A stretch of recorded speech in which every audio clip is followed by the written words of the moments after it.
ওকে রাস্তায় ফেলে চলে গেছেন না? আপনার কি কোনো কমন সেন্স নাই নাকি? এত ছোট্ট একটা বাচ্চা কোথায় যাবে, কি খাবে, একটাবার ভাবছেন? শোনেন, ওরা কথা বলতে পারে না, তবে নিজের চোখ দিয়ে ওরা নিজের অভিমান প্রকাশ করে। কখনো বোঝার চেষ্টা করেছেন সেটা? আমি কিন্তু ওকে দেখতে আসবো, মনে থাকে যেন। আপনাকে দেখে মনে হচ্ছে আই গেস আপনি ওদের অনেক ভালোবাসেন। ওরাই তো আমার ফ্যামিলি, ওরা ছাড়া তো আমার লাইফে আর কেউ নাই।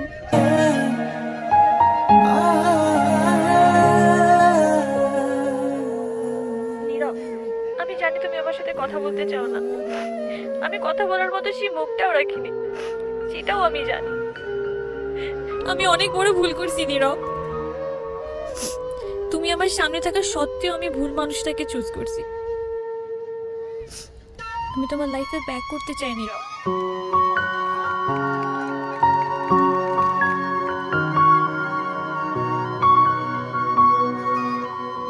আমি অনেক এক্সপেকটেশন নিয়ে তোমাকে কল দিছি, তুমি প্লিজ আমাকে ফিরিয়ে দিও না।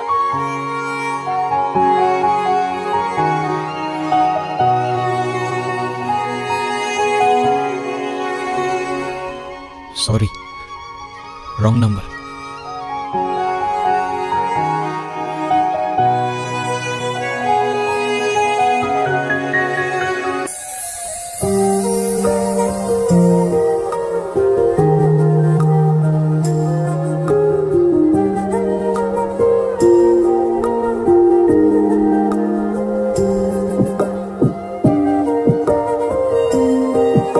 এই তোমার এই চকলেট কিনতে এতক্ষণ লাগে?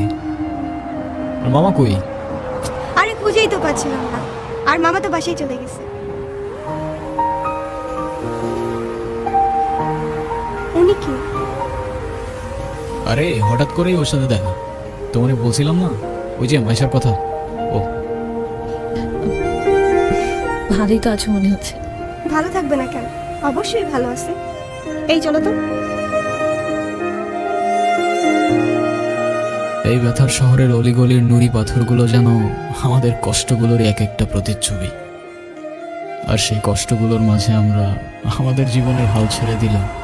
জীবনের একটা মোড় হয়তো আমাদের সবাইকেই একটা সেকেন্ড চান্স দেয়, কিন্তু সেই মোড়ে দাঁড়িয়ে ঠিক বেঠিকের রাস্তাটা যেন আমাদেরকেই চিনে নিতে।